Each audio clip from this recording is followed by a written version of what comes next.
Vous êtes au cœur de la mêlée sur Sud Radio pour terminer ce week-end de rugby. Un week-end qui aura été très riche en enseignements dans ce top 14 avec cette 23e journée qui a été à mon sens une des plus marquantes de cette saison. Salut Quentin Cabanis. Bonsoir Alexandre, bonsoir à tous. Ravi d'être avec vous en ce dimanche soir. Comment ça va ? Bah écoute, moi ça va très bien. Mieux que certains dans le studio. Si tu veux que je te fasse des confidences, il y en a un parmi nous trois qui passe un mauvais moment au niveau de la santé. Voilà. Ah merde, qu'est-ce qui se passe ? Qui est-ce ? Ah, Clément Combe. Il se peut que ce soit. Ah, Clément. Ouais, c'est le contre-coup des vacances. J'ai passé des vacances avec un petit peu de soleil. J'ai pris un énorme coup de soleil il y a 3 jours. Et là, il fait un peu plus frais le matin. Je pense que je suis tombé malade. Voilà. Oh là là là là. Oui. Bichette. Ça va. Bichette, comme dirait David Gérard. On souffre en silence. Ouais, bof. Souffrir en silence, c'est vraiment pas dans les aptitudes de Clément Combe. Par exemple, ne pas s'énerver quand la technologie ne fonctionne pas en rédaction à Sud Radio, ce n'est pas non plus dans les compétences de Clément Combe. Ce n'est que sur ma propre technologie que je m'énerve. Oui. Mais du coup, tout le monde profite. Voilà. Quentin Fredon, bonsoir. Je peux vous dire que la préparation des émissions, elle est animée. Hein. C'est toujours un grand moment. Toujours un très très grand moment. Bonsoir à tous. On est très heureux d'être avec vous. Bienvenue sur Sud Radio. Vous avez compris, si on va se marrer et on va parler de rugby. J'espère que ça vous plaît comme programme avec cette 23e journée. Oui, c'est plutôt un programme sympathique. Quentin Cabanis, on va attaquer évidemment les informations de cette semaine, mais on va d'abord lancer dans quelques instants un jeu. On va pas vous en dire plus. D'abord, on va faire un point sur tous les résultats et sur les informations de ce week-end. Alors on démarre évidemment avec l'hommage qui a été rendu hier à Josiah Raisuke, l'ailier du Castres Olympique, qui nous a quitté jeudi dans un accident de la route sur le chemin du centre d'entraînement. Le président du Castres Olympique, Pierre-Yves Revol, a notamment annoncé le club aiderait la famille à traverser cette épreuve. Dans un autre registre, hier soir, Moed Altrad était notre invité sur Sud Radio et il a annoncé sur notre antenne que Paul Willemse, victime de plusieurs commotions ces derniers mois, allait certainement mettre un terme à sa carrière, en précisant que de toute façon son contrat avec le MHR se terminait à l'issue de la saison. Andy Farrell, le sélectionneur des Lions britanniques, a dévoilé la liste des joueurs pour la tournée en Océanie et il n'y a qu'un seul joueur du top 14 retenu, c'est Blair Kinghorn, l'arrière écossais du Stade Toulousain. Une dernière news avant de passer aux résultats avec le 15 de France féminin qui recevra l'Angleterre le 9 août à Mont-de-Marsan pour un test match de préparation avant la Coupe du Monde féminine qui aura lieu du 22 août au 27 septembre. Ce sera en Angleterre. Les résultats, on démarre avec la Pro D2 avec jeudi soir Montauban qui a étrillé Béziers 42-17. Dans les résultats de vendredi, Soyons-Angoulême a battu Oyonnax 44-27. Mont-de-Marsan Valence Roman s'est soldé sur un succès montois 52-20. Dax a battu Agen 10-9. Colomiers-Nice 46-19. Aix-en-Provence Biarritz 46-14. Aurillac s'est imposé à Nevers 21-20. Brive a battu Grenoble 38-13. Et en ce qui concerne le top 14, ça a débuté avec un succès de la section paloise sur la pelouse du Loup 29-27. Un match nul entre Racing 92 et Bayonne 24 partout.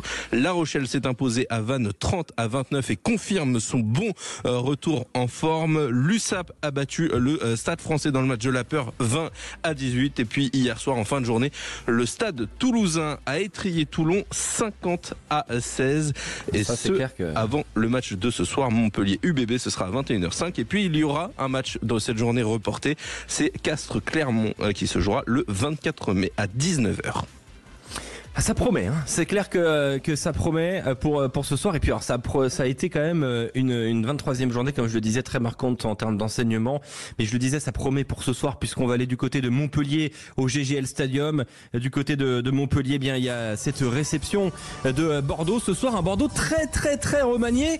Mais attention, hein, moi, quand c'est coaché par un Toulousain comme Yannick Bru, je me méfie beaucoup de ces équipes remaniées qui font des coups à l'extérieur. Attention quand même. Rémi Giro, salut. Salut, t'as peut-être pas tort Alex, bienvenue à tous ici au et toi t'as vécu de la folie dans le multiplex hier, parce que t'étais au cœur du multiplex. Quel multiplex hier on a vécu les amis, c'était extraordinaire, entre la pénalité ratée de Zach Henry, le droit goal annoncé par Laurent Depré du côté de la Rabine, il s'en est passé des choses, sur Sud Radio Rugby, on s'est régalé et on va poursuivre dans cette optique ce soir avec ce match entre Montpellier et l'Union Bordeaux-Bègles. Oui, 15 changements dans le 15 titulaire là pour cette équipe de l'UBB, qualifié pour la finale de la Coupe d'Europe et qui donc vient ici avec d'autres intentions peut-être aussi, donner du temps de jeu à certains joueurs, profils et pourquoi pas aussi venir prendre des points par rapport à la défaite, la grosse défaite hier de Toulon par rapport à Toulouse et conserver cette deuxième place qualificative directement pour la deuxième place. Et en face, une équipe de Montpellier qui s'était bien relancée face à Perpignan lors du derby il y a de ça une quinzaine de jours, qui est toujours un petit peu parfois sur le chaud et le froid, qui a tendance un petit peu à varier sur ses productions, mais qui en cas de succès ce soir, même si la Rochelle s'est imposée à Vannes, pourrait rattraper des points et venir titiller un petit peu cette fameuse 6e place et assurer aussi, parce qu'il faut y penser, le maintien du côté du MHR. Ouais, et justement, tu parles de cette irrégularité de Montpellier. C'est intéressant parce que les Montpelliérains, moi j'estime aujourd'hui qu'ils ont un énorme coup à jouer. Je le dis, aujourd'hui s'il y a une victoire à 5 points, ils arrivent à égalité de La Rochelle à 52 unités. Lyon a perdu, Clermont n'a pas joué, Pau a gagné, et donc c'est un petit peu relancé. Je pense que pour Montpellier, s'il y a victoire, et je dis bien bonifié aujourd'hui, il y a une route pour aller vers les phases finales. Et on peut le dire, hier on avait Moed Altrad sur Sud Radio, et d'ailleurs je vous le conseille très fortement de réécouter l'intégralité de son entretien sur notre antenne. Très intéressant. Qui a duré 25 minutes. Il devait en durer 15, il a duré 25 parce que c'était ultra intéressant et c'est à retrouver sur la chaîne YouTube de Sud Radio. D'ailleurs vous êtes plus d'1 million d'abonnés sur cette chaîne. Moed Altrad, il a envoyé des scuds un peu dans tous les sens. Voilà. À la Moed Altrad, c'était un plaisir en tout cas de le recevoir. Mais clairement cette équipe de Montpellier, elle revient un peu de nulle part. Il faut le dire, l'année dernière elle a été au fin fond du trou quand même. Rappelez-vous, à 10 minutes de la fin contre Grenoble, ils étaient en Pro D2 quoi. Donc c'est quand même un sacré revirement. Il y a de la construction, il faut parler quand même du travail de Joan Codulot ici, qui construit, qui bâtit. Et puis on a écouté l'interview effectivement sur Sud Radio du président Altrad, qui fait confiance à tout ça, qui veut une stabilité, qui a pas eu trop lieu depuis ces derniers temps quand même ici au MHR, et qui permet effectivement d'avoir des résultats un petit peu plus en adéquation avec ce que le président Altrad veut. Et puis venir titiller cette place qualificative après la saison noire qu'a vécu le MHR, sincèrement ici dans l'Hérault, c'est vécu comme pas une surprise, on va peut-être pas exagérer, mais en tout cas voilà, quelque chose qui n'était pas forcément attendu et qui du coup à 4 journées de la fin du championnat est quand même une sacrée aubaine pour cette équipe des Sistes. Merci beaucoup Rémi Ogiro, tu interviens dans les débats quand tu veux dans cette prochaine heure. Juju va arriver quand vous voulez. N'hésite pas, à tout moment, tu ouvres le micro et tu nous fais et tu interviens, ok. Vas-y, il n'y a pas de pression. Voilà. J'en peux plus. Arrêtons. Quel plaisir. À la limite, avant les matchs, un petit côté folklore. Mais j'espère que Gala prend excusez-moi du terme, une étude exceptionnelle par le top 14. Les droits ça c'est obligé. Bien sûr. Attends, est-ce que nous là on va devoir payer parce qu'on entend Gala? Non, alors vite, je coupe. Je coupe de suite. Non, mais je sais pas, je me pose la question. Ce serait chiant de payer pour ça quand même. On posera la question à Frédéric Jouve, tiens. Gala au bout d'un moment, bon. Gala, c'est très bien. C'est juste que peut-être. C'est très bien. Alors, écoute, t'en feras la musique de ton mariage, Quentin Cabanis. Je vais rentrer dessus. Je pense que je vais proposer ça, mais du coup, je pense que madame voudra plus se marier. C'est trop distingué pour toi. Aïe.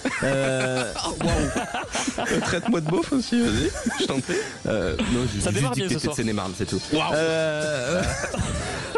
Tu sais que c'est un grand département, tu te fais beaucoup d'ennemis.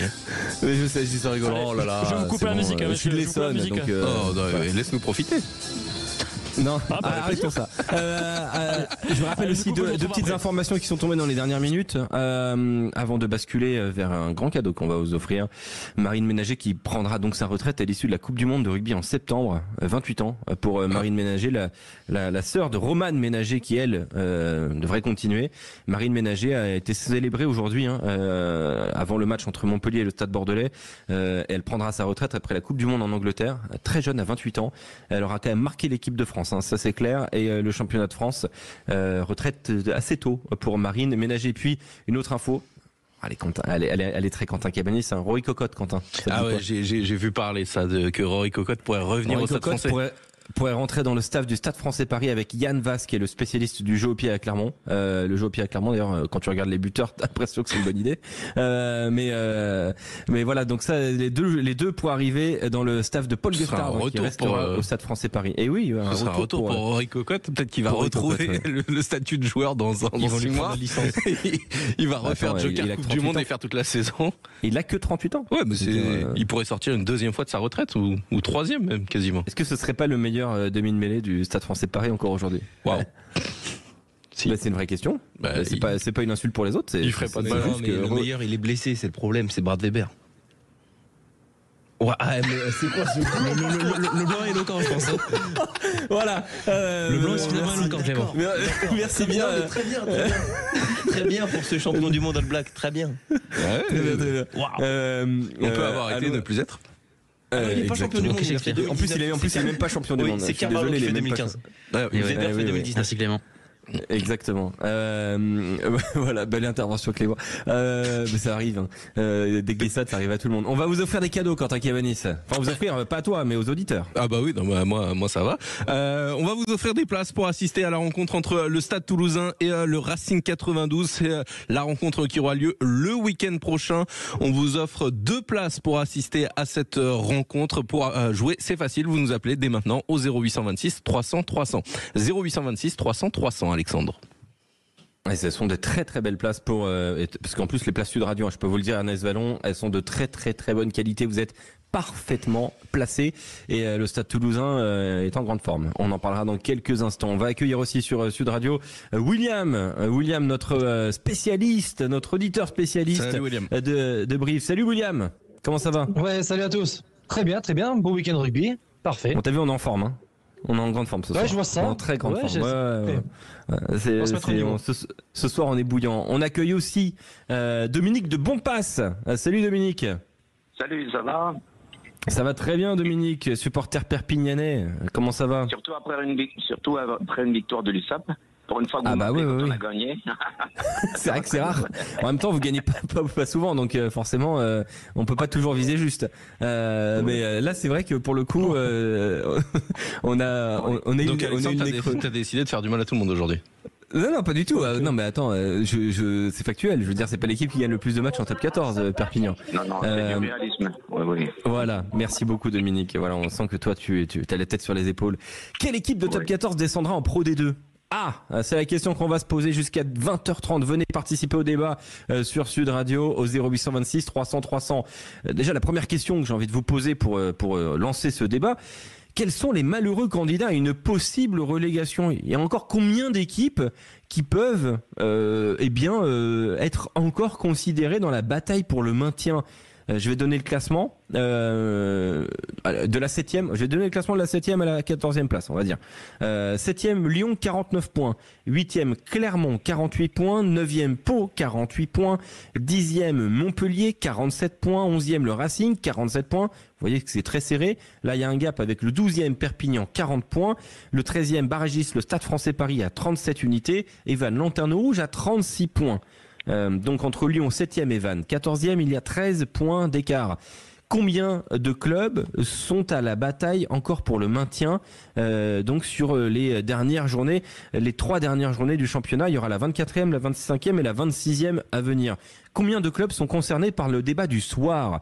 Petit tour de table, Clément Combe. 3. Oui. Dominique. 3.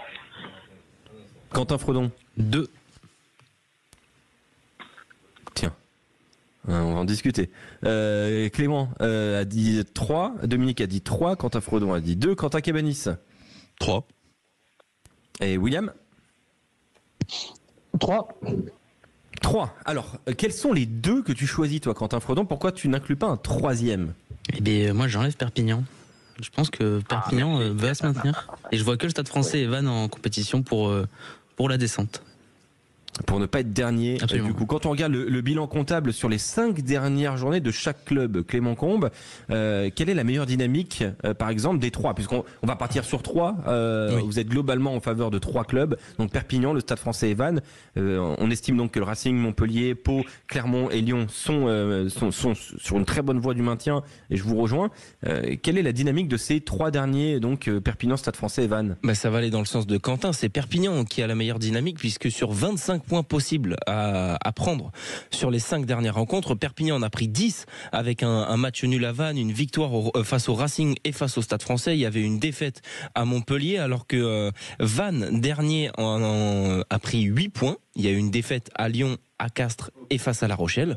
Il y a eu le nul à domicile face à Perpignan et il y a eu une victoire avec bonus offensif face à Toulon, alors que de son côté, le Stade Français est à 5 points pris seulement, avec une maigre victoire face à Bayonne et ensuite 4 défaites à Montpellier, au Racing 92, face à Toulouse et à Perpignan avec le bonus défensif. Ouais, alors quand je regarde le calendrier des 3 clubs, écoutez bien parce que c'est un point important du débat du soir. On va parler donc des 3 dernières journées, de la J24, 25 et 26. Perpignan d'abord ira à Clermont, ira à La Rochelle et recevra Toulouse. Pas cadeau quand même.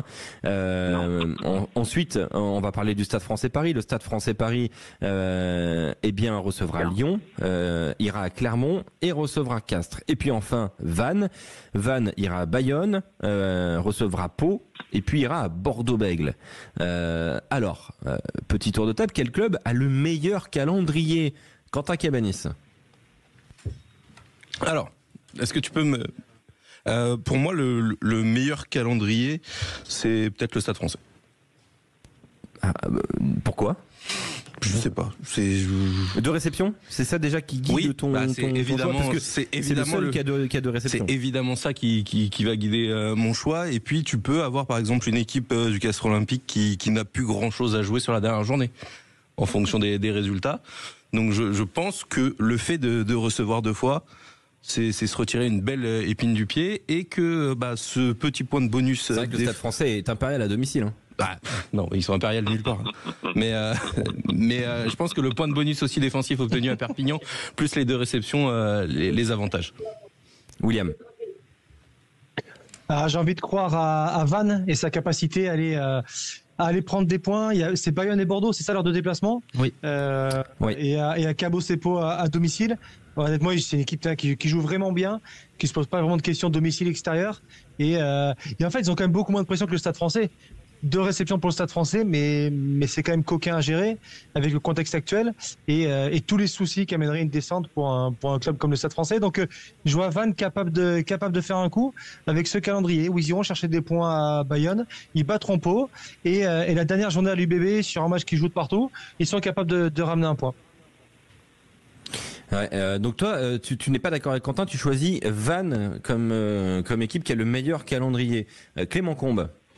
Je vais tendre sur Vannes aussi. En fait, j'ai envie de dire tout sauf le Stade Français, parce que malheureusement, le Stade Français va affronter jusqu'à la fin de la saison des équipes qui auront systématiquement quelque chose à jouer. Perpignan à la J26 recevra une équipe de Toulouse qui est d'ores et déjà qualifiée en demi-finale. Alors oui, l'équipe B ou C de Toulouse, elle peut quand même faire mal. Oui, ils avaient envoyé les gamins à Lyon lors de la dernière journée, et il y avait eu un très beau match, mais Lyon avait gagné face à Toulouse. Vannes se déplace à Bordeaux-Bègles. Bordeaux-Bègles qui, en fonction du résultat de ce soir et des prochains, pourrait s'assurer une place d'ores et déjà en demi-finale directe avant même la dernière journée. Et dans ce cas-là, quelle stratégie pour Yannick Bru? Est-ce qu'on fait tourner? Est-ce qu'on met tout le monde? En se souvenant que l'an dernier, ils avaient reçu Oyonnax lors de la dernière journée. Ils l'avaient fait jouer tout le monde, y compris Mathieu Jalibert pendant 75 minutes, et Jalibert s'était blessé. Donc je pense que la stratégie de rotation de Yannick Bru continuera, y compris lors de la dernière journée. Et c'est pour ça que je vois Vannes avoir cette capacité, comme l'a dit William, déjà de gagner. Attends. Là, tu vois Vannes gagner à Bordeaux? Non, je finis ma phrase. C'est pour ça que je vois Vannes gagner face à Pau.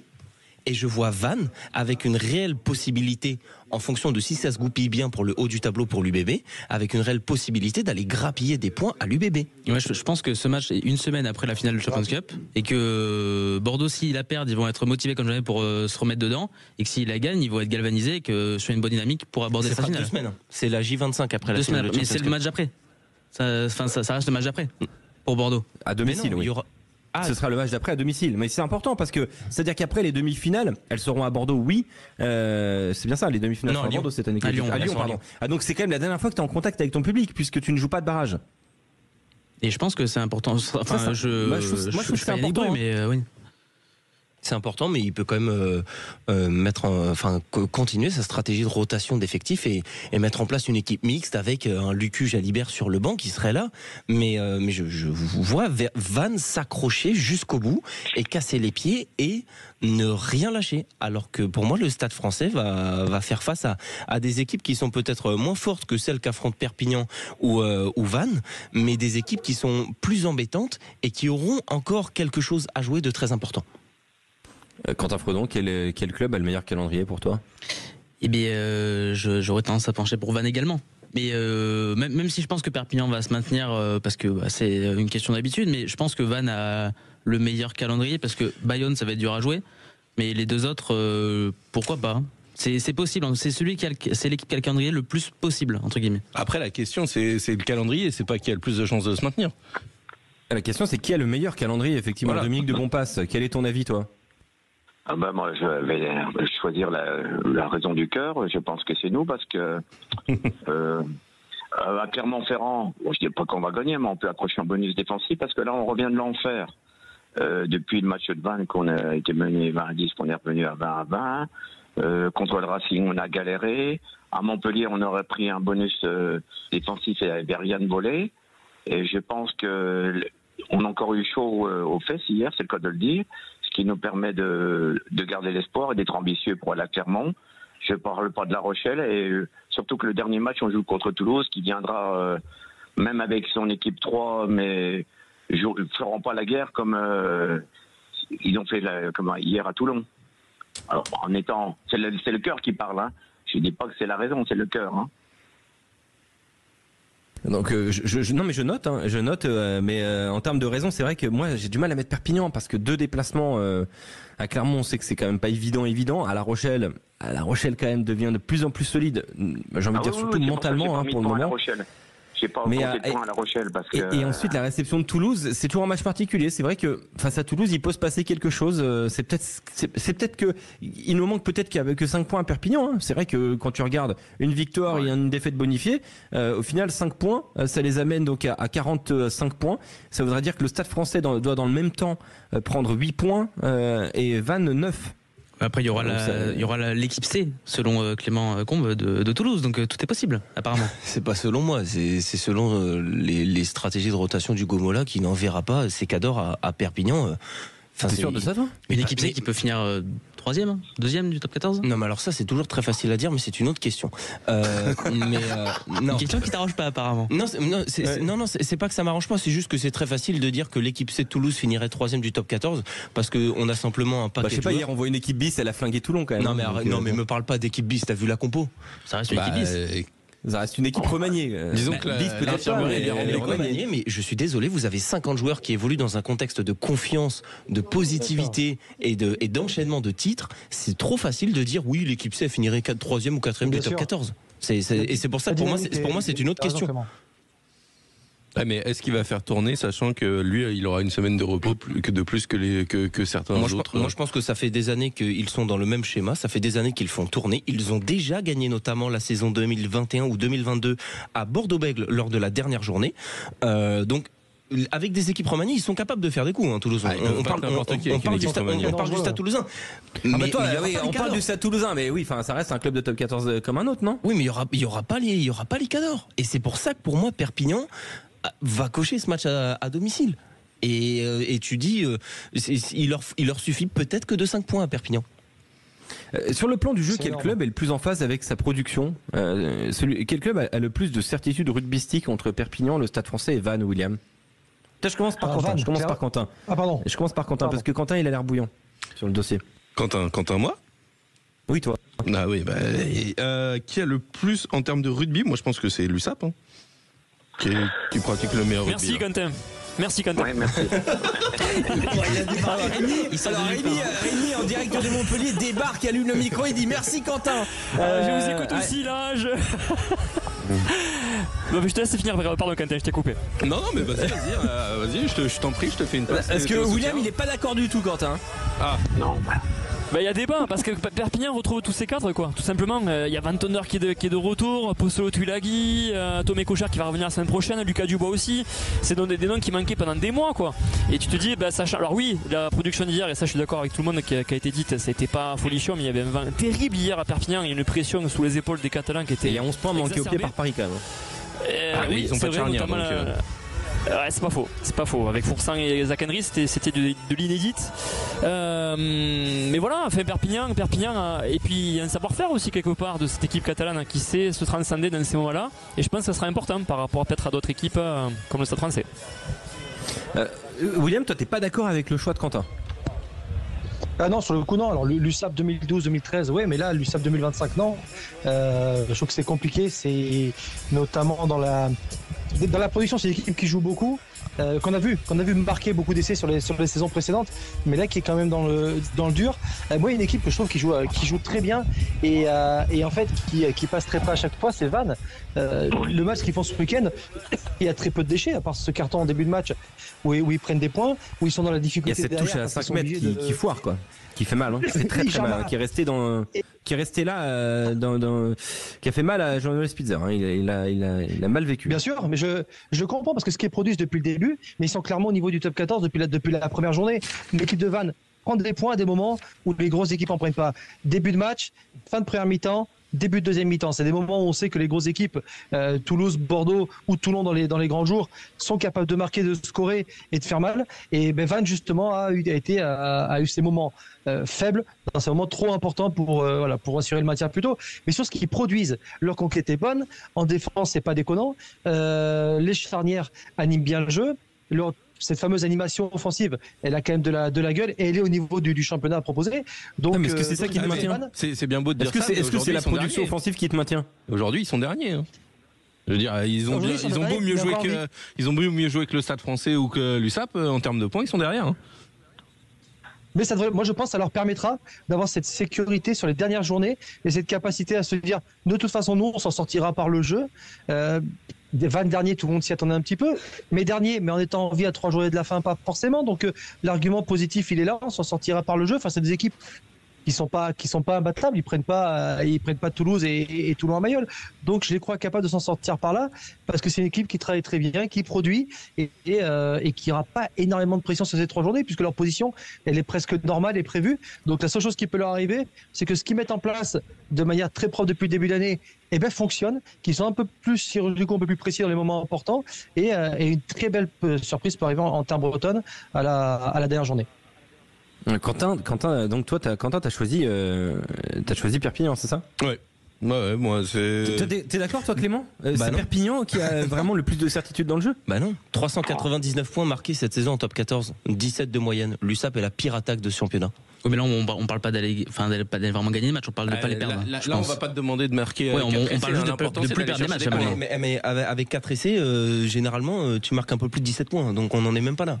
Ah oui. On en est même pas là. Et vous me dites oui, non, on parle pas de gagner, on parle de pas perdre. Oui, mais si tu marques 17 et que les autres en marquent 18, bon bah tu perds et tu te retrouves comme un couillon. Oui, mais là pour l'instant les autres ont plus perdu qu'eux. J'ai envie de reprendre les paroles d'un grand homme, Nico Harrison, ça va parler à Alex, qui disait c'est avec une grande défense qu'on gagne des titres. Donc là on va changer un peu la phrase. C'est avec une grande défense qu'on se maintient. Et je pense que l'USAP aujourd'hui défensivement beaucoup plus près que et le Stade Français et le RC Vannes pour se maintenir. Offensivement ça fait peut-être pas la route, mais là il reste 3 matchs. L'objectif c'est juste de ne plus perdre. Et puis ils ont un pilier qui marque à chaque match. Non, ça c'est Vannes, c'est pas Perpignan. Ah oui, c'est Vannes. C'est Moukoro. Quentin, il est en glissade totale. Dominique de Bonpass, pas le choix du cœur, mais le choix de la raison. Quelle équipe a le plus de certitude dans son jeu ? Même si j'ai du mal à le dire, c'est Vannes, parce qu'ils produisent du rugby. Attendez, là, il n'y a personne qui dit le Stade Français Paris ? Mais arrête. Non, c'est cadavérique. Ah non, mais attendez. Ils vont recevoir Lyon. L'ami Ghezal, je pense qu'il a. Bon, ah ouais, ça on va en discuter dans quelques instants, ça sur Sud Radio. On va rigoler ça. Je pense. Et bon, mais l'USAP, comme je te dis, je pense qu'on a gardé le meilleur pour la fin. Alors, mais à l'heure actuelle, c'est Vannes qui produit le meilleur rugby. Mais c'est pas celui qui fait forcément gagner. Oui, c'est ça. Bah, c'est vrai qu'on a une bonne défense, mais c'est pas la question. La question, c'est qui a le plus de certitude dans son rugby ? C'est Vannes, c'est pas Perpignan. En fait, pour détailler ma question, il faut gagner. Pour détailler ma question, c'est quand le moment se tend, quand le maintien se joue à 10 minutes de jeu, là, t'es en plein match, t'es allé sur les 10 dernières minutes. Ah oui, mais sur qui tu paries ta baraque ? Mais donc, t'as plus confiance, mais pas sur des ressorts rugbystiques, sur des ressorts mentaux, sur des questions d'expérience et d'habitude. La défense, c'est partie du rugby. Mais ça va ensemble pour moi, Clément. Sur la gestion du match aussi, je veux dire que Vannes a plus de susceptibilité. Ouais, de faire une boulette en fin de match qui pourrait leur coûter la rencontre et le maintien sous pression que l'USAP, qui est une équipe qui a l'habitude de jouer le maintien, qui se bat pour ces places-là depuis plusieurs années déjà. Je pense que c'est eux qui arrivent avec le plus de certitude dans la course au maintien. Alors, j'ai un contre-argument, Quentin. L'USAP, imagine l'USAP à 10 points de retard à 15 minutes de la fin. Tu vois l'USAP marquer 2 essais, toi ? Non, mais pas Vannes ni Stade Français non plus. Ouais, mais est-ce que c'est la même chose? Est-ce que non, si mais la Vannes question, gagne c'est à sur 5 minutes de Perpignan. la fin, est-ce que t'es sûr qu'ils arrivent à tenir les 5 minutes sans prendre d'essai? Tu vois, tu peux retourner la question. Mais Est-ce que tu aurais confiance en Vannes pour tenir les 5 dernières minutes dans un match décisif, ou est-ce que tu penses qu'ils peuvent prendre le drop à la dernière minute? Moi, je vous le dis. Non, mais ça se trouve, Moi, je mettrais ma pied sur le Stade Français Paris. Je vous le dis, je mettrais ma pied sur le Stade Français, moi. Ils ont roulé sur Toulon, ils ont roulé sur d'autres équipes, ils ont tenu face à Castres. Face à Castres il y a quelques mois, quand Castres était proche de la ligne d'essai. Bah, bizarrement, qui a tenu? C'est Vannes. C'est Vannes qui a tenu et qui a gagné. Oui, mais s'il faut prendre des matchs en particulier, c'est ce que vous faites. Donc moi, je vais prendre des matchs qui m'arrangent aussi. Moi, je mettrais ma pièce sur le Stade Français Paris, les gars. Je vous le dis. T'as pas peur d'être pauvre, Sur une on veut fin- dire. T'as pas peur de Non, perdre mais de de l'argent. toute façon, je le suis déjà. Donc, mais la réalité, c'est que le Stade Français Paris, je pense, est capable de très mal jouer, mais volontairement. C'est-à-dire, je pense que le Stade Français Paris a une capacité à tuer un match de tout intérêt. Ah, moi, je pense qu'il offensif. n'y a rien de volontaire dans ce qui est produit. Bah non, mais les gars, enfin, moi je veux dire sérieusement, j'ai pu aller voir plusieurs matchs au stade dernièrement quand ils ont joué à domicile. Et tu retourneras la semaine prochaine. Et ben avec grand plaisir, puisque ce sera un match. Peut-être pas avec grand plaisir, mais t'y retourneras. Si, non mais pas parce qu'il y a une équipe de Lyon qui joue au rugby.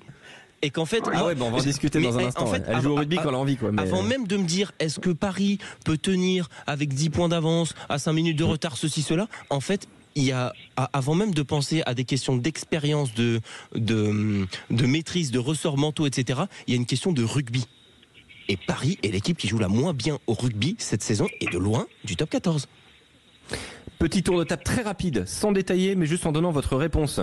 Faites-moi votre 12e, 13e et 14e à l'issue de la saison. Quentin Cabanis. Perpignan, Vannes, Stade Français. Clément Combe. La même chose. Quentin Fredon. Perpignan, Stade Français, Vannes. Ça restera comme ça. Perpignan, Stade Français, Vannes. Dominique de Bonpasse. Perpignan, Vannes, Stade Français. Oh, Stade Français relégué, c'est fou. William. Vannes, Stade Français, USAP. Waouh. Aïe, aïe, aïe. Vannes, Aïe, même pas aïe, en barrage. aïe. Merci Dominique d'avoir été avec nous. C'est toujours un plaisir de t'avoir sur notre antenne et bravo quand même hier. Très très bel essai. Je crois que c'est Lucas Vellart qui met un essai vraiment magnifique hier. Il me semble que c'est lui qui met l'essai de 100 mètres là. Allez, vas-y rapidement. Un petit mot. Nous, les cadeaux, on les fait pas en fin de match, on les fait pendant le match. Ça fait deux week-ends. C'était pour c'est vrai terminer que sur une note d'humour, mais comme ça c'est bien fini. Bonne soirée. Et vous avez- merci. Et il fait bien de nous lancer sur les cadeaux. Ouais, effectivement, puisque dans un instant, on va être très, très généreux. À tout de suite sur Sud Radio. Vous êtes au cœur de la mêlée sur Sud Radio, une demi-heure de coup d'envoi de Montpellier-Bordeaux pour clôturer cette 23e journée qu'on évoquera en détail dans un instant. Mais d'abord, on se projette déjà vers la 24e journée puisqu'on offre des places pour ce samedi 17 mai. Toulouse, Racing 92 à 21h05. Quentin. Et oui, on vous offre vos places justement pour cette rencontre de top 14. Et là, on va prendre la direction de la Haute-Garonne, pas très loin de Toulouse, à Castelginet plus précisément. Et on va retrouver Nadia. Bonsoir Nadia. Bonsoir à vous, toute l'équipe de Sud Radio. Waouh, merci. Salut Nadia. Merci beaucoup. Salut. Nadia, elle arrive avec le sourire, ça fait plaisir. Ah ouais, ça fait plaisir Nadia. T'as passé un bon week-end ? Oui, très très bien. Oui. Avec mes petits-enfants, mes enfants. Là, c'est un week-end tranquille, mais voilà. Et toujours positif, voilà. Et j'ai dit, je tente de vous appeler, pourquoi pas. Eh ben, vous savez quoi Nadia ? C'est gagné. C'est gagné. Oh, c'est gagné, les 2 places pour vous Nadia, pour ce Toulouse Racing 92. Merci beaucoup, c'est super. C'est mon compagnon Kira qui est fan qui adore le rugby. Il s'appelle comment ? Oh là là, Nadia. Oh là là, il y en a plusieurs apparemment. Oh Nadia, on veut pas être coupable de ça Nadia. Oh là Nadia, le dérapage, un dimanche soir à 20h37. Jean-Paul. Oh là là, J'espère Jean-Paul. qu'il n'était pas à côté et qu'il n'écoutait pas parce que. Il n'est pas à côté, mais il vous écoute tout le temps. Ah. Waouh. Ouais, bah Jean-Paul, c'est pas la bonne Nadia, t'inquiète pas, c'est une autre. J'ai failli dire un autre prénom, mais bon, non. Oh là, on a remarqué Nadia, oui. Bon bah Jean-Paul, qui ira au moins voir un match de rugby. T'as pas tout perdu ce soir. Jean-Paul, lui passera pas une bonne soirée, mais il ira voir un match la semaine prochaine. Voilà, peut-être qu'il trouve quelqu'un pour l'accompagner du coup. Non, je J'espère que non. Non. Oh là là, Jean-Paul. Non, mais déjà, Nadia, mille merci de nous écouter. Merci de votre fidélité, Nadia. Ça nous fait très plaisir. Tout le temps. Franchement, c'est vous. Merci à vous. Vous êtes une super radio. Voilà. Non, c'est super. Ça fait des années que je vous écoute et restez comme vous êtes. Vraiment. Ouais. Ah, ça nous fait plaisir. Et vous avez ce réflexe rugby et Sud Radio? Ouais. Sud Radio surtout, beaucoup plus, je ne mens pas, voilà. Le rugby, c'est plus pour offrir, mais Sud Radio, tout le temps, je vous écoute, bien sûr. Ouais. Et vous êtes formidable. Voilà, comme je dis, ne changez pas, ou voilà. Non, vous êtes très bien. Ouais, ça nous fait très plaisir. Ouais, ça nous fait super plaisir, Nadia. Non, c'est vrai. Tous adorables, voilà, vraiment. Je n'ai pas de mots, c'est de l'émotion là, vraiment. C'est trop cool. Merci beaucoup, Nadia, et on salue Jean-Paul, pardon. Jean-Paul, c'est l'autre, justement. On salue Jean-Paul, qui ira donc à Ernest Vallon. Merci Nadia, très belle soirée. Alexandre. C'est pas moi. Au revoir, bonne soirée. Merci Nadia. Bonne soirée, Nadia. Et vous savez quoi, on va vous offrir encore 2 places sur Sud Radio. Je vais vous poser une question simple. Vous devez y répondre au 0826 300 300 dès maintenant. Quel est pour vous le grand enseignement de cette 23e journée? Venez répondre au 0826 300 300. Et la première personne qui appelle et qui vient nous développer son argumentaire sur notre antenne remporte 2 places pour Toulouse Racing 92. C'est aussi simple que ça. Quel est pour vous le plus grand enseignement de cette 23e journée du top 14? C'est au 0826 300 300. Faites comme Nadia, remportez vos places. Du coup, je vous pose la question à vous, mais avant toute chose, Clément, on va rappeler tous les résultats de cette 23e journée. Bien sûr, en rappelant avant ça que le match entre Castres et Clermont qui devait avoir lieu à 14h30 a été reporté à dans 2 semaines. Lyon s'est incliné avec le bonus défensif à domicile face à Pau 27-29. Le match nul entre le Racing 92 et Bayonne 24 partout. La Rochelle a gagné au buzzer 30-29 sur la pelouse de Vannes. Perpignan s'est imposé 20-18 face au Stade Français. Toulouse l'a emporté largement 50-16 face à Toulon au stade Vélodrome de Marseille. Ouais, c'était un match d'ailleurs marquant. Quel est pour vous le plus grand enseignement de cette 23e journée? Alors, comme d'habitude, je vous en propose quelques-uns. Vous avez le droit d'en rajouter, de faire le vôtre. Mais je vous propose quelques suggestions. Est-ce La Rochelle qui revient très fort, mentalement notamment? Est-ce Lyon qui a remanié son effectif mais qui obtient du coup une défaite rageante? Est-ce Karim Ghezal qui a fait tourner, c'est encore une fois pour Lyon, Est-ce Karim Ghezal qui a fait tourner pour mieux tenter d'enterrer le Stade Français la semaine prochaine, son ancien club? Il est bien celui-là. Je cherche pas les problèmes, mais celle-là, quand même, quand je l'ai écrit, je me suis marré. Est-ce l'USAP et le Stade Français Paris, une ambiance de match, de barrage avant l'heure? Ou est-ce Toulon humilié à Marseille et serein coupable? Voilà, quelques petites suggestions. Quel est pour vous le grand enseignement de cette 23e journée? Je commence par toi, William. On va parler de Karim Ghezal, qui a sûrement dans le coin de la tête d'aller gagner au Stade Français, ce qu'ils vont certainement faire. De toute façon, ils n'ont pas le choix s'ils veulent revenir dans le top 6 où ils étaient plutôt bien installés. Qu'il ait fait tourner dans le but de protéger certains mecs et d'aller faire péter les Parisiens, ça me paraît évident. Mais la défaite n'était pas prévue par contre. Donc je pense que la semaine à Lyon. Donc toi, ça te paraît évident qu'il tente de flinguer le Stade Français Paris la semaine prochaine? Non, je pense que c'est un moment où il a besoin de prendre des points surtout. Parce qu'il y a 3-4 semaines. Ah non, mais alors là, la réception de Pau, c'était pas un moment pour prendre des points. Si, il fait tourner. Il pensait qu'il avait la marche sur Pau. Je pense que c'est là où il se trompe. Il pensait battre Pau en faisant tourner. Le problème, c'est qu'il voulait vraiment se le gagner celui-là au Stade Français pour revenir dans le top 6 parce qu'il sait que La Rochelle en perdra plus beaucoup non plus et que de toute façon sur les 4 dernières journées qui restaient, il fallait en faire péter 3 au minimum. La défaite n'était pas prévue face à Pau. Il pensait avoir cette marge. Il s'est exprimé. D'accord. Il s'est exprimé juste, je dis ce qu'il a dit en conférence de presse. On peut critiquer la composition d'équipe, mais je ne regrette pas d'avoir fait tourner. On aurait signé il y a 6 mois pour arriver en finale de challenge européen et avoir 12 points d'avance sur le 13e. Voilà. Waouh, moi je trouve que c'est un manque d'ambition totale pour le top 6.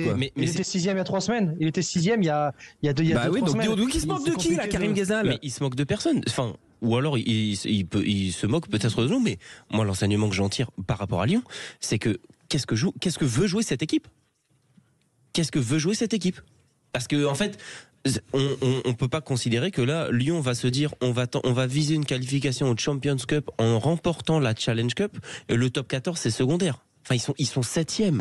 Ils ont perdu à domicile, mais ils sont du 7e. monde. Je pense que la déclaration de Karim Ghezal, elle est dangereuse. Rien à voir avec ce qu'il met en place depuis qu'il est arrivé. Depuis qu'il est arrivé, il met du caractère à l'équipe, des mecs qui ont envie de se battre. Par contre, si je te suis, William, tu nous dis qu'il a plus misé sur la semaine prochaine parce qu'il sent qu'il peut gagner à Paris. Moi, je suis désolé. Ouais, je ne souscris pas à ça. Il pense savoir la marge. Je ne souscris pas à ça. Je n'y crois pas une seconde. Je sens une volonté de vengeance personnelle de la part de Karim Ghezal au détriment du collectif, du club qui est le Loup Rugby. Et je trouve ça dangereux. Je pense malheureusement qu'on en est là. C'est hallucinant. Je l'imagine pas comme ça. Enfin, je le vois pas comme ça pour l'instant. Et je lui prête un sacré ego. Hein. Mais alors oui. Alors je lui prête un sacré ego. Je pense qu'il se l'est déjà approprié. Ouais, bien sûr. Parce que là, le match, il a été lâché. Enfin, quand tu vois l'équipe. C'est pas un point négatif. Un entraîneur a le droit d'avoir de l'ego, bien évidemment. Le match de Lyon face à Pau, il n'a pas été lâché. Ils se sont fait taper sur les doigts en première mi-temps. Et en soi, ils ont 2 essais refusés après à la vidéo. Il n'a pas été lâché. Théo William. Non, mais il y a qui d'autre? Attends, Alexandre, c'est pas ça. Il a peut-être été lâché sur la composition d'équipe, mais sur le match factuellement, s'ils ont un poil plus de réussite, ce match, il est gagné. Et on dit pas du tout la même chose. Ils sont menés 29-10, non? Ils sont menés 26-10. Mais sauf qu'ils reviennent, ils repassent devant.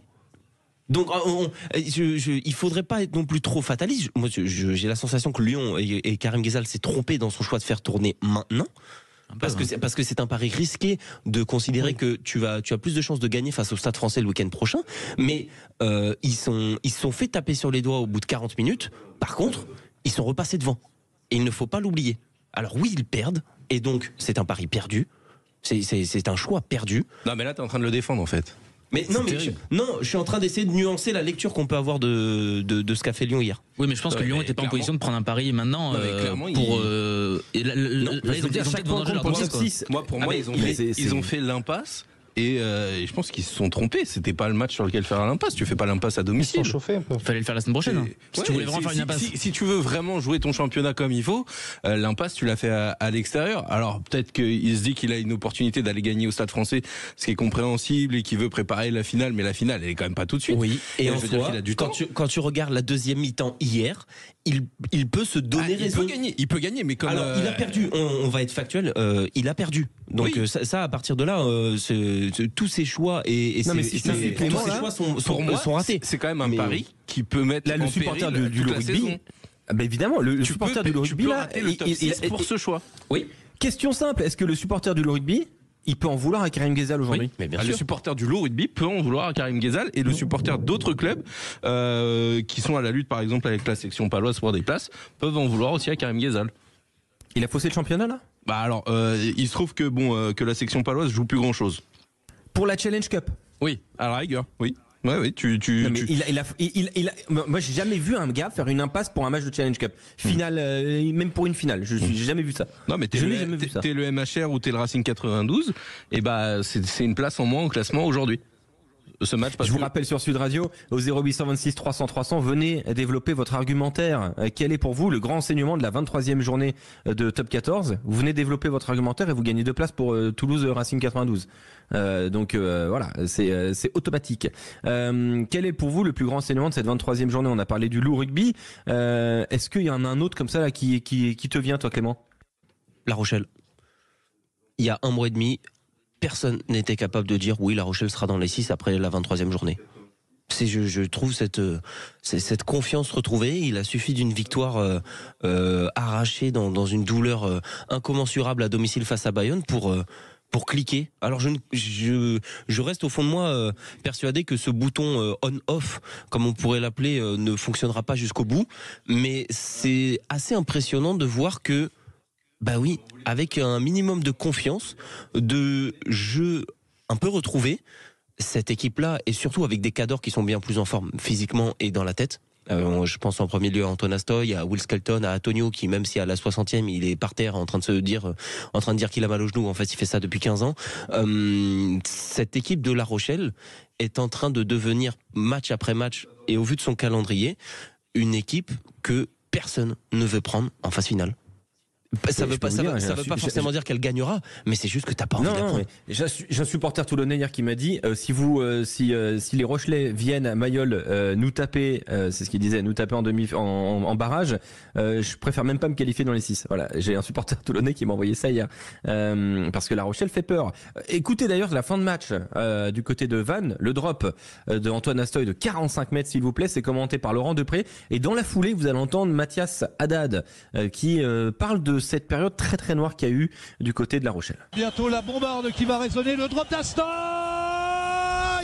et le drop d'Astoy qui passe. Victoire de La Rochelle sur la sirène, hallucinant. Victoire d'un point, le point de bonus défensif pour les Vantais. Que c'est cruel le sport, que c'est beau, chapeau La Rochelle et bravo à Vannes qui n'a pas démérité. Victoire finale 30-29, Astoy, sacré bonhomme. Cette série noire qu'on a eue durant 3 mois, elle nous fait du bien.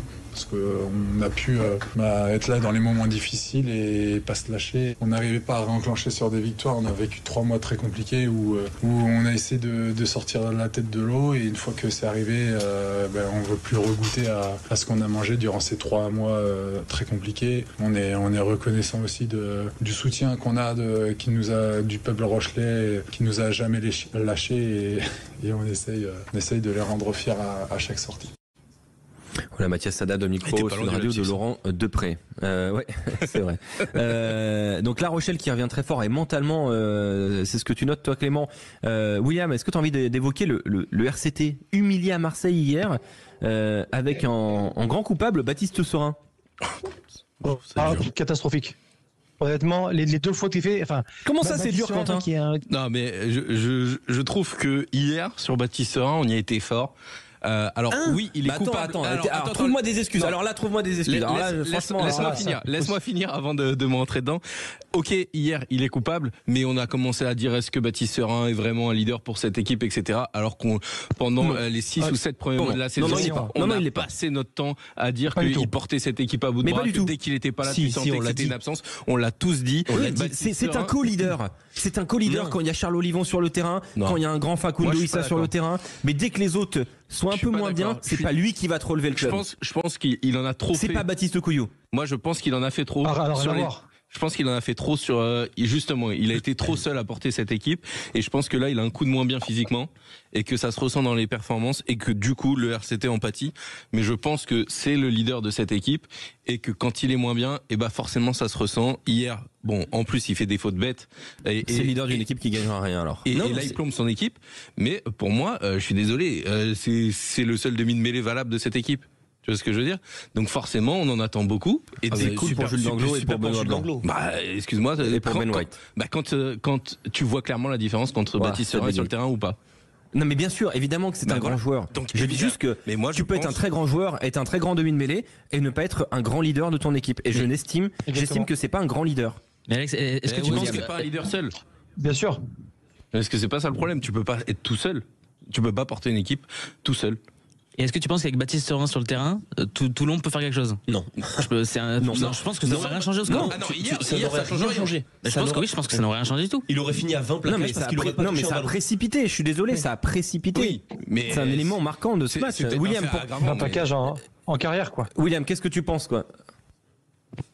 Moi, je pense que Baptiste Serin, c'est un excellent animateur. C'est vrai, c'est un mec qui est capable de mettre de la vitesse, qui a des belles mains, qui a la chance qu'on lui mette pas une concurrence énorme non plus au club. Ça c'est vrai. Et j'ai trouvé en fait excellent quand il rentre en cours de match sur des matchs un peu serrés où White a pas réussi à mettre la vitesse nécessaire, par contre à ferrailler, à plaquer. Moi, ce qui me gêne sur les 2 fautes qu'il fait hier, c'est que c'est des fautes qu'il fait assez régulièrement. Quand on voit carton rouge Baptiste Serin, je me suis dit mais il a plaqué un mec, c'est pas possible. Et puis moi, j'ai vu le match en différé et en fait non.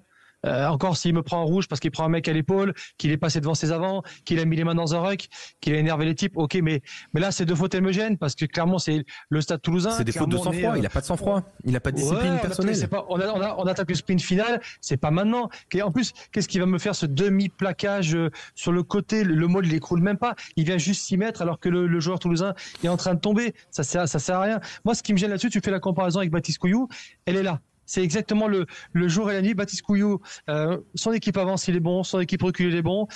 Faut jouer 0 ballon, faut plaquer, trier les ballons, mettre les mains dans les rucks, il le fait. Baptiste Serin, il est plutôt sur un seul item qu'il fait très bien, c'est l'animation offensive. Mais de là à être le leader d'une équipe qui prétend être champion de France ou champion d'Europe, c'est un peu court parce que toutes les équipes ont des demi de mêlée, capables de faire plein de choses, d'être bon en attaque, bon en défense, d'amener les mecs et surtout d'être là quand c'est très chaud. Ouais, Baptiste Couillou, quand même, c'est en carrière, c'est 6 cartons jaunes, un carton rouge. Alors c'était son premier carton rouge hier. Et une Challenge Cup. Baptiste Serin, pardon. Et une Challenge Cup. Comme Baptiste Couillou et Serin, ils ont le même palmarès au final. J'aime beaucoup Baptiste Couillou, mais peut-être qu'en termes de leadership c'est bien, mais en termes de trophées rapportés c'est pas beaucoup mieux. Oui, bah après, c'est non, pas mais les d'accord, équipes non plus dans lesquelles il a joué. Non, attends, là, Clément et Quentin, si je vous écoute, Baptiste Serin, je vais y arriver. Est-ce que Baptiste Serin sur un terrain, leader de ton équipe, tu peux aller chercher un titre? Non. Mais le RCT sans Baptiste Serin sur le terrain ne peut pas aller chercher un titre non plus cette saison. Ouais, donc c'est fini pour le RCT. Mais je pense que le RCT juste arrive dans le sprint final en étant cramé. Genre c'est Mathias Merlot qui disait ça hier, mais je pense qu'ils ont été prêts beaucoup trop tôt, que là maintenant ils sont fatigués et que la fin de saison va pas s'arranger, je pense. Et Baptiste Serin, est-ce que vous imaginez Maxime Lucu prendre 2 cartons jaunes pour l'un faire le tour d'un môle et écrouler, et l'autre mettre un coup de pied dans le relayeur au sol? Alexandre, jamais. Mais merci Quentin. Il y en a un qui est appelé en équipe de France et l'autre qui ne l'est pas appelé, et à chaque fois tout le monde fait mais pourquoi Baptiste Serin n'est pas en équipe de France? Pour ça. Voilà pourquoi Maxime Lucu est appelé en équipe de France, même s'il n'est que numéro 2, même s'il est redevenu numéro 2, et pourquoi Baptiste Serin reste à quai systématiquement. C'est tout. Après je pense que Serin n'a jamais été non plus entouré de la manière que Lucu l'est actuellement, et c'est un argument en faveur de Lucu, ça c'est sûr. Et Couillou non plus. Les Couillou non plus. Mais c'est un mec qui marque 20 essais par an. Ouais, mais Toulon est 3e et Loulou 7e, tu vois. Et Toulon peut réussir quelque chose en fin de saison. Alors, je vous le dis, il y a une période où Julien Thomas n'est pas du tout d'accord. Et il veut prendre la parole en direct de Montpellier. Julien Thomas, on t'écoute. Bonsoir à toutes et à tous. Bonsoir Julien. Salut Julien. Non, tu viens tailler apparemment. Tu vas tailler des équipes. Et bien sûr, je défends pas les demi-mêlées, mais Baptiste Serin, une équipe du RCT est différente quand il est pas là. Voilà, si elle joue les phases finales, c'est que Baptiste Serin, et on en a parlé dans la saison, Serin dépendance. C'est un super joueur de saison régulière. Et maintenant qu'il est passé à travers sur un match, on lui casse le chute. Mais un match, mais c'est pas un match, Julien. Merci Julien. Par contre, c'est vrai qu'à son niveau, avec son expérience, sa rigueur, il aurait dû ne pas prendre ces 2 cartons. Ça, on est d'accord. Mais comme tous les joueurs, 5 cartons jaunes cette saison. Oui, mais parce qu'en fait, il est tellement serein, indépendant, qu'il veut tout faire et gérer lui-même les c'est le complexe du petit chef. C'est le petit chef. Le petit chef qui veut trop faire parce que quand il est pas là, il sait que c'est différent. Sauf que parfois, il a un surjoue et il se fait prendre par la patrouille. Donc c'est sa régularité dans ça qui est pas bonne. Mais par contre, il y a la dépendance. C'est toi qui le flingue. C'est parfait. Tu viens pour le défendre et tu le flingues. C'est parfait. Merci Julien. Je dis ça en rigolant bien sûr. Allez, on va basculer sur haut de l'affiche.